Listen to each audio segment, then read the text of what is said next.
हुर्मत कुरान पे हुर्मत कुरान पे स्वीडन हुकूमत पे तौहीन कुरान करने। आज डिस्ट्रिक्ट बार सखर में जो तौहीन कुरान के खिलाफ जो एहतजाज किया गया है, आज हमने एक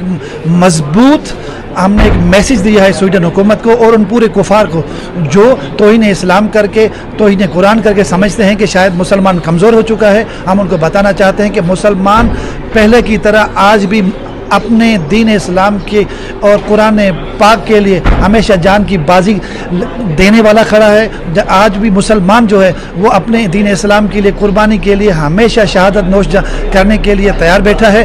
हम कभी भी अपने दीन इस्लाम और कुरान पाक पे कोई भी आँच आने नहीं देंगे।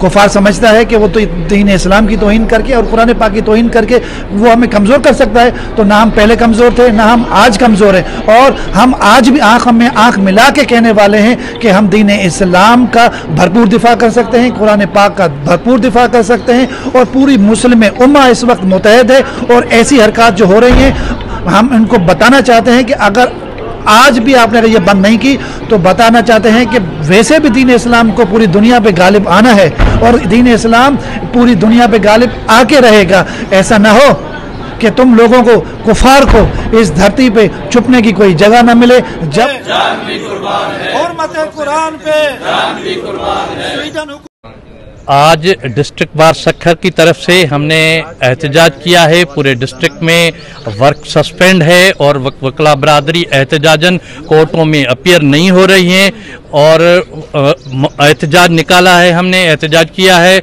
और हम मुतालबा करते हैं पूरे उम्मत इस्लाम से और पाकिस्तान हुकूमत के स्वीडन से राब्ते मुनक़द करे और जो भी मुलविस शख्स है उसको गिरफ्तार करके उसको कड़ारवा के सज़ा दी जाए, क्योंकि किसी के मज़हब के ख़िलाफ़ कोई भी एक्शन लेना या ये जैसे कुरान शरीफ की बेहरमती के ऐसा घिनौना इल्ज़ाम के लिए वो सोचे भी नहीं। मेहरबानी। तौहीन कुरान करने वालों पे तौहीन कुरान करने वालों पे तौहीन कुरान करने वालों पे